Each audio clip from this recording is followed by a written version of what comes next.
The following message is brought to you by the Ezra Institute for Contemporary Christianity. To learn more about the Ezra Institute's mission to advance the Lordship of Christ, please visit www.ezrainstitute.ca.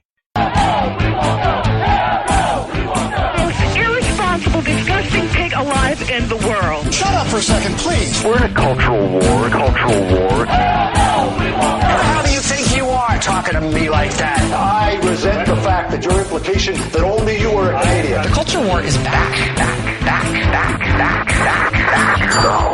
All right, the culture war is on. It's Tuesday mornings. Always like to wade into this one. There's a whole lot of grist for the mill this morning as we're joined again by Scott Masson, Associate Pastor at the Westminster Chapel here in Toronto. Good morning, Scott. Morning, John. And Morning, Greta Vosper, Minister at the West Hill United Church, founder of the Center for Progressive Christianity. Good morning to you, Greta. Good morning, John. Good morning, Scott. Happy New Year to both of you. And to you. It's it's the first time we're convening since the new year. New year, maybe new attitude to things. And Greta, you're the person with the Center for Progressive Christianity. I'm curious about how progressive people want to be in this day and age, but there's a story that comes from the Guardian newspaper in the UK, which is known to be somewhat progressive, maybe even uber progressive, where they're now making a defense of pedophilia as just another sexual orientation. In other words, suggesting that it's the way people are wired through no fault of their own. It's a sexual orientation just as heterosexuality or even homosexuality. And critics are saying, well, this is just part of an ongoing incremental creep towards normalizing the abnormal and the aberrant. Although the experts, and including a Dutch study published back in the late 80s, found that, they say, a sample of boys in pedophilic relationships actually felt positively about them. So no harm, no foul. And this is the kind of thing that now deserves at least to be discussed in this new scientific light. Greta Vosper, are they right about that? I think that the question that we have here is not just exclusive to this kind of a conversation. The question is, how do we decide to deal with situations when we are coming to a greater scientific understanding of things that disgust us? When we are faced with situations and stuff that we have previously have held taboo, and this is obviously one of them. When the scientific community starts saying, this is a normal thing, how do we cope with that? What kind of fences do we put around that to care for people? So you don't like the current response that says these people are aberrations in society and we got to lock them up and throw away the key? Well, I mean, as most I think most studies will show that most pedophiles don't actually act on that impulse.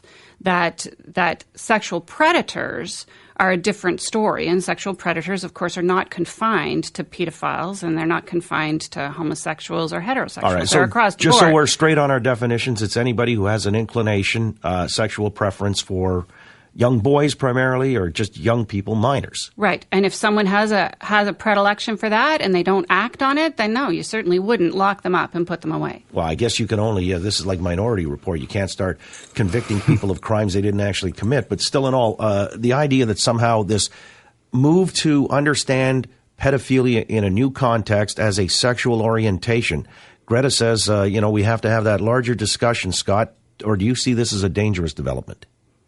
The discussion itself or the development? The development that now it's considered in some quarters to be just like heterosexuality or homosexuality. It's the way you're wired. Nothing can be done about it. So let's not condemn these people. Well, look, the issue here that there's I told somebody that I was coming on the air to talk about this, and they were so outraged that it should even come into the public forum because they thought it was so beyond the pale. That actually by talking about it, we were in some sense tacitly promoting it and giving it airtime. I pointed out that the NAMBLA, the North NAMBLA? American, the NAMBLA, the North American Man-Boy Love Association or whatever it is, it has been active on this file since the 1970s and has not gone away. And the arguments that they use to promote this are, I'm afraid, very, very similar, if not the same as those that have now been used to bring into law homosexual marriage. They're the exact same arguments. And so they're coming forward with precisely, nobody's harmed. It's not as bad as we say. We've got new studies. There's new evidence. We need to look at these things afresh and so forth. I also note that the studies that Greta talks about being scientific, they're psychology studies. There are over 100 different schools of psychology in North America that are accredited, given scientific status, as it were. And their methodologies, their whole ways of looking at their subjects are not only radically different, they're opposed to one another, and yet we're supposed to regard them as objective and scientific. So I'd like to introduce that into the equation as well, that all of these supposedly objective and scientific academic studies are, even by their own criteria, questionable. The fact that they're morally neutral, which Greta is suggesting, I think is outrageous, because there is no such thing as moral neutrality. In fact, your suggestion, Greta, that we should look at it because it's wrong to sort of label people who have these dispositions as immoral, that's a moral judgment itself.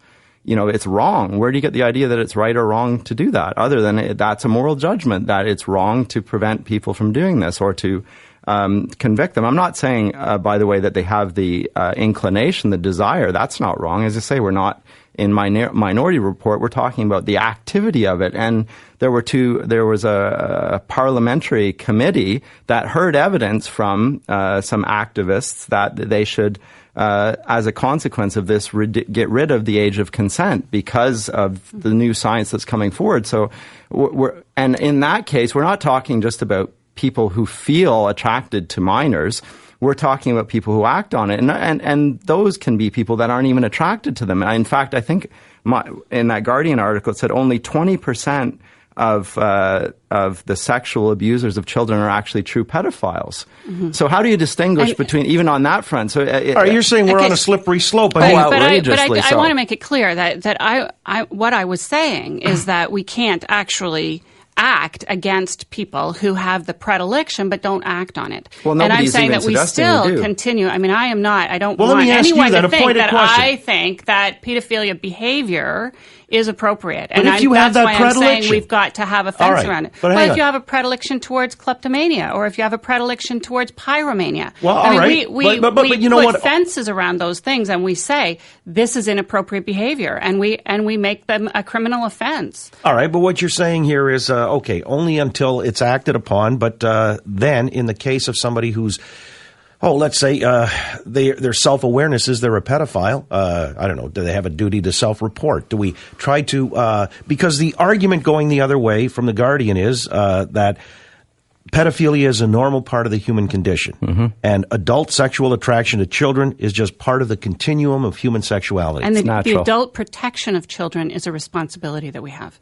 So the argument that the conversation that I'm trying to open up is the conversation around, do we make these decisions based on religious beliefs, or do we make these decisions based on what is best for our communities, regardless of religious beliefs? That's the conversation that I think needs to happen.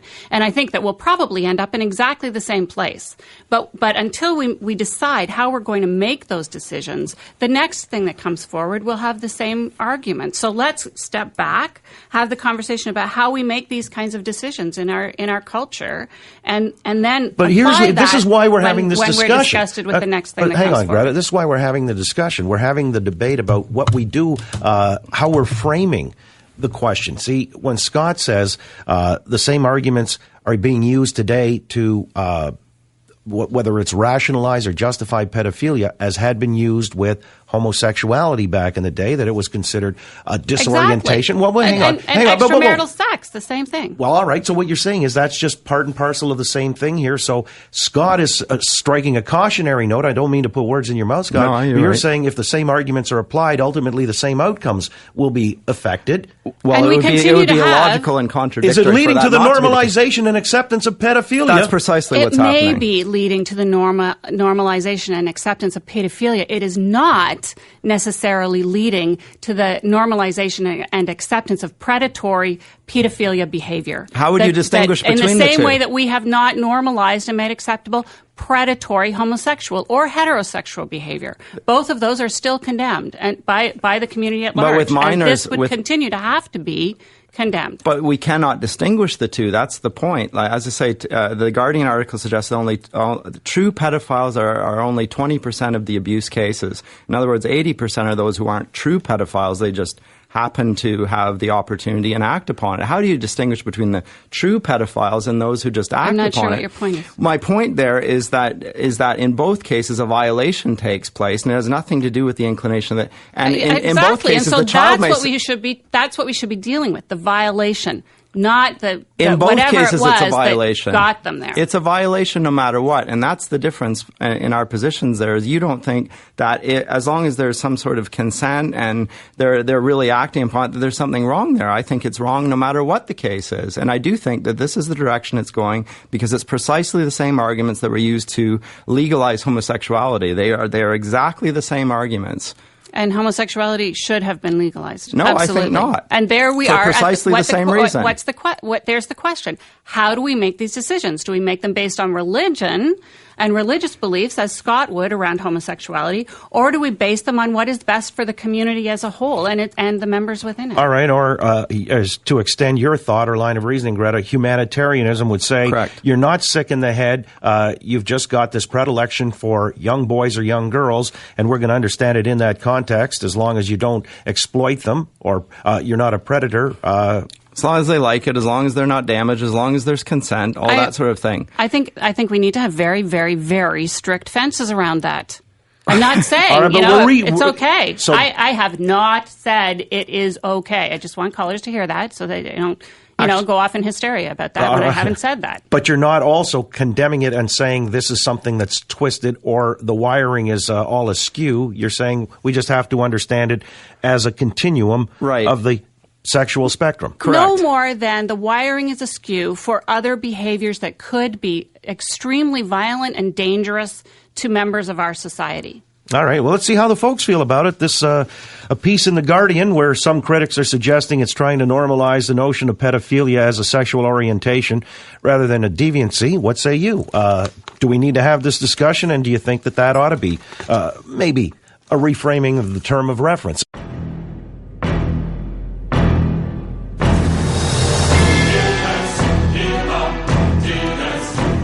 All right, we're back into it with our culture warrior, Scott Masson, the associate pastor at the Westminster Chapel in Toronto. Greta Vosper is the minister at the West Hill United Church, and discussing, amongst other things, we started on this issue of pedophilia, where studies are coming out of Europe, and The Guardian, the newspaper that's known to be somewhat to the left, has suggested that we need to re-examine the whole notion of pedophilia. And in fact, pedophiles, they may be wired differently, but it's a sexual orientation just as heterosexuality or homosexuality. Therefore, let's not condemn it as a perversion, but rather try to understand and accept and accommodate. And therein lies the danger in the acceptance, says Scott Masson, but Greta says possible to reframe the issue so that we have compassion for these individuals rather than placing them, at least... they're sort of victim group. Yeah. While maintaining the current laws against any kind of victimization. I get it. Well, yeah, sure. But it's still, to a lot of minds, it's called terminal non-judgmentalism. Correct. Because it moves us from viewing pedophilia as absolutely unacceptable to an issue that has room for debate and perhaps even accommodation and acceptability. So let's get to Gary in North York and your thoughts on this matter. Gary, what do you say? Hi, John. A couple of quick points. To sit there and say that pedophilia is just a natural and another sexual orientation is completely false. You know what? People have cancer. It's a disease. People have leukemia or polio. We try to treat them. We know that pedophilia causes irreparable harm to minors who are not sexually mature and prepared for those relationships. And to actually sit there and say that's not the case is false. So it's a completely false argument. And then to base it on scientific studies, there's a growing body of evidence that a lot of these scientific studies which are not peer-reviewed are actually manipulated. The data is manipulated to reach particular outcomes. And it's irresponsible for a paper like The Guardian, if they don't have peer-reviewed studies, to actually cite some of these studies as scientific evidence to make their points. And do you know that these articles were not peer-reviewed? Are you saying that they weren't peer-reviewed? There's a lot of articles that media states or uses to make points all the time that subsequently become peer-reviewed.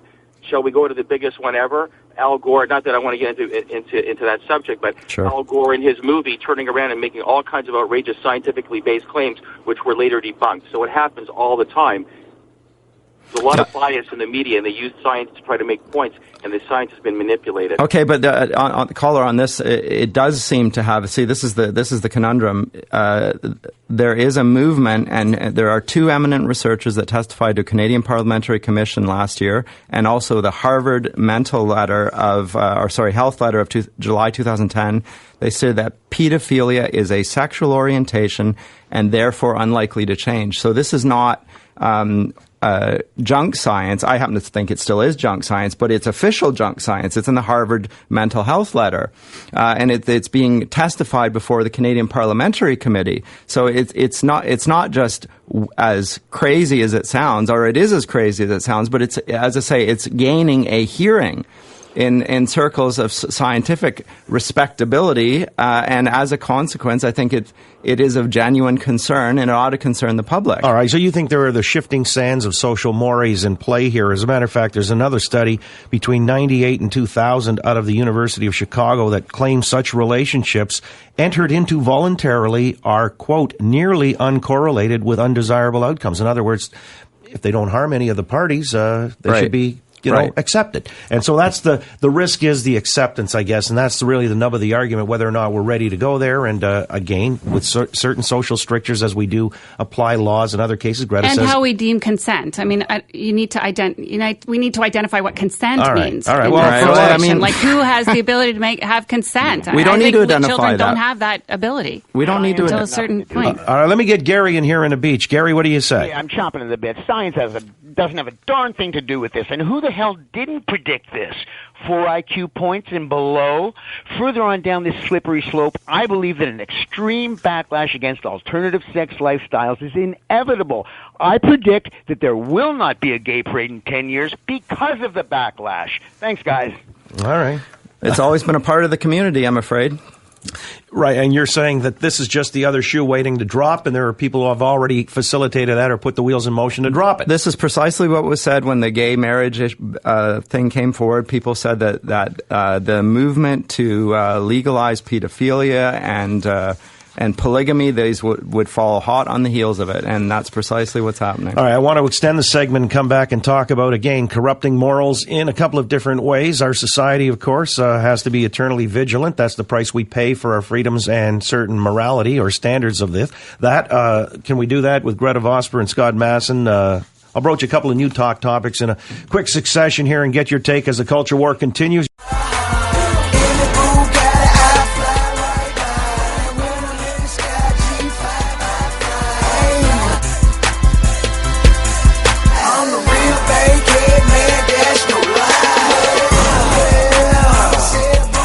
Well, there you go. Yeah, the dulcet sounds of Shoddy Low. Shoddy Low is an Atlanta-based rapper who's also got the ignominy of having 11 kids by 10 different women, and now his life is going to be portrayed along with the brood in a reality show coming down the pipe in the springtime. Oxygen Media has served up this dollop of gold. It's called All My Baby's Mamas, a 1-hour reality special, and it features the rapper, who's, by the way, he's got a 19-year-old girlfriend, just 1 year older than his oldest child. And they say in their press release material, as the household grows, sometimes so does the dysfunction, leaving the man of the house to split his affection multiple ways while trying to create order. Will there be a conflict over a family holiday? Who needs school supplies and who holds the household finance purse strings? Or can these feisty babies' mamas band together and live peacefully as one family unit? Well, you know, it's drawn a lot of scorn, and there are some folks who are suggesting that this is so inappropriate, it's corrupting the morals and values of, wait for it, American youth. So now we've got to ask ourselves if there's sometimes a point at which, I don't know, the federal regulator steps in and says, you know, this is just too down market and it's wrong and it's corrupting, so it ought not to be aired. It ought to be banned, in other words. There used to be movements to ban things, you know, in certain cities and things like that. Comedy acts that were considered offensive would be banned in Boston. So I'll start with you, Greta Vosper. I mean, do you think that there's a time and a place for the FCC in this day and age to ban this kind of stuff? I think there's a time and a place for a parent to pick up a remote control and turn a television on. I mean, this is, as I said when you suggested this topic, there will always be a new low. This is just. It's shoddy. I don't know. The whole reality TV thing is a low. It's a major low. But now, what are we saying here? A guy with 11 kids by 10 different women, and he's getting some FaceTime, and he might turn into, who knows, he'll parlay this into greater wealth and whatever. Yeah, how can we condone this as a conscientious society, Scott Masson? I don't know how we can. I do find it interesting that that the idea of a slippery slope is accepted by Greta in this area, but not in the area of previous conversation. I think this is culturally accepted. I think serial monogamy is culturally accepted. So it's not that I think this is a moral issue. I just think, why do we need to put this in front of people? This is like boring. Well, but if people watch it, apparently, I guess it isn't boring for them. Yeah. I mean, according to your argument that there is no sort of every moral practice is equally valid as long as it's natural, as long as there's consent. I mean, it doesn't really hold. It doesn't bear scrutiny when you compare the pedophilia case to this case. I agree that this is depraved and outrageous. My concern about the FCC regulating it would be the fact that the FCC is regulating it. Who are they to regulate it? Who would trust their moral compass when you see the judgments that they have brought forth in various other areas? So I would have a different objection on that, but I think it's beyond the pale, this stuff. But what about 18 or 19 or 20 and counting or whatever that show is? Do you have the same problems with that? Is that the Christian couple with Christian lots of kids? Christian couple who are having a quiver full of children based on however many the God decides they're going to have. I think the show is tasteless myself. The practice of having children and looking after them in the context of a monogamous Christian marriage, I think is worthy. But is that not influencing our youth? Who will be the ones who are inheriting this I get to see any signs of evidence of monogamy amongst couples and widespread children bearing being a social problem that we're dealing with. But it is a social problem. We've got peak population hitting this planet, resource depletion, climate change. That generation is going to have to deal with some incredible challenges. So if we encourage all of our children to have 20 kids, I mean, imagine what exponentially going to be like in a little while. That has just as many moral implications. All right. Absolutely. All right. Does it have as many moral implications? I mean, what we're talking about. And are they not even more serious? I mean, although this guy is still having 10 kids, which drives me nuts. No, 11 kids by 10 different 11 women. kids, excuse me. What's his name? Shoddy Low? That's a great name for that guy. Yeah. He's a rapper. And again, it might just celebrate a lifestyle. It's just off the charts with its promiscuity and profligacy and the question. But I guess there are First Amendment rights here that will be, basically voice saying you've got to allow us to say these, to express ourselves in whatever way. And if there's a market, we'll find it and let the market decide is the ultimate outcome here. So there's no disagreement as far as that's concerned, Scott Masson. As much as you might find this to be vile and disgusting and debauched, it's got to be a market-driven solution. I'm afraid on this case, it's not like it's pornography. Pornography is a different issue, but this isn't pornography. It's getting damn close, though, isn't it? It's getting close. It's sailing close to the breeze there. That's for sure. I think that we need to have regulation on our airwaves. I don't know if this is the place to start, but particularly in Canada, where we have held sacred the challenge that news that is presented or news journalism shows that are present only truth. And that is not what is understood in the United States. You can say whatever you want, whether it's a truth or a lie, and present it as news, and it's up to the person who hears it to go and figure out whether it's right or wrong.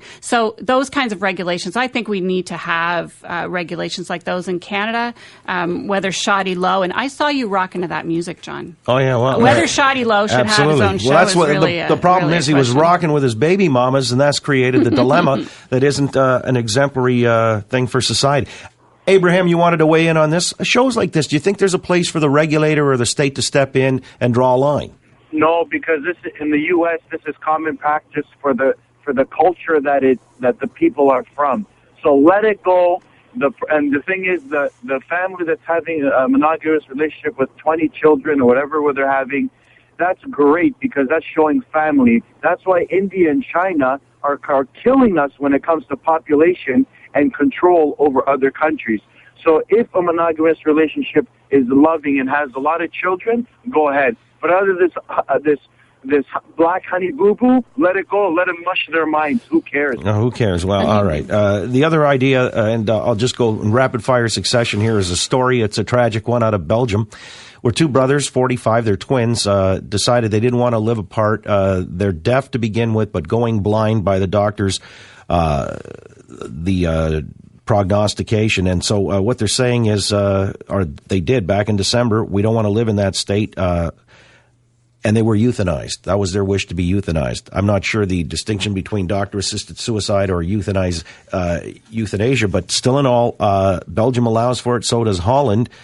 Can you see on the grounds of compassion that it was their right and prerogative to do this, and therefore you would support it, Greta Vosper, or do you think this is a dangerous development or a slippery slope?